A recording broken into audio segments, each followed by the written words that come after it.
பிரணவ மந்திர நேயர்களுக்கு என்னுடைய அன்பான வணக்கங்கள்.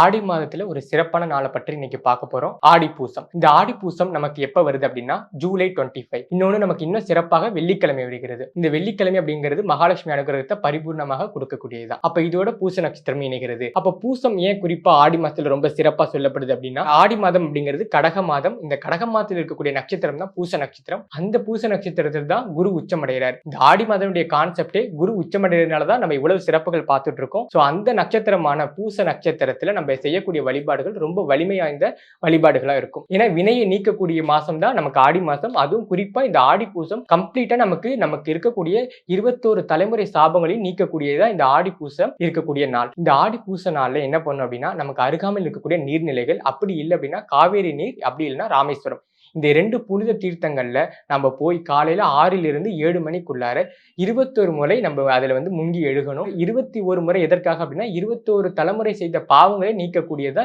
இந்த 21 முழுக்கு அப்படின்னு சொல்லுவாங்க. சோ இன்னைக்கு வெள்ளிக்கிழமை வரக்கூடிய பூச நட்சத்திரம் இணையக்கூடிய இந்த நாள்ல நம்ம 21 முறை முழுக வேண்டும்.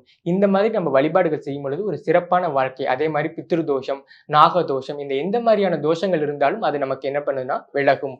அதே மாதிரி இன்னொரு வழிபாடு என்ன பண்றோம் அப்படின்னா, மாலை நேரத்துல கண்டிப்பாக கோவிற்கு பூவன் பழமும் அதே மாதிரி விளாம்பழம், இந்த ஆடி மாசத்துக்கே சிறப்பானதா இந்த விளாம்பழம். ஸோ இந்த விளாம்பழத்தை உடைத்து வெல்லம் போட்டு நம்ம என்ன பண்ணணும், அதே மாதிரி நெய் விட்டு கோமாதாவிற்கு கொடுத்து அந்த கோமாதாவை வழிபடும் பொழுது 3 முறை அந்த கோமாதாவை வழிபட்டு கோமாதாவினுடைய ஆசீர்வாதத்தை பெருக வேண்டும். மாலை நேரத்துல கோமாதாவை வழிபடும் பொழுது அந்த நேரத்துல நம்ம கோமாதாவிட்ட கேட்கக்கூடிய பிரார்த்தனைகள் கண்டிப்பாக நிறைவேறும். ஸோ கண்டிப்பாக இந்த ஆடி பூசத்தை யாரும் தவற விடாதீர்கள். இந்த வழிபாடை மேற்கொள்ளுங்கள். நன்றி.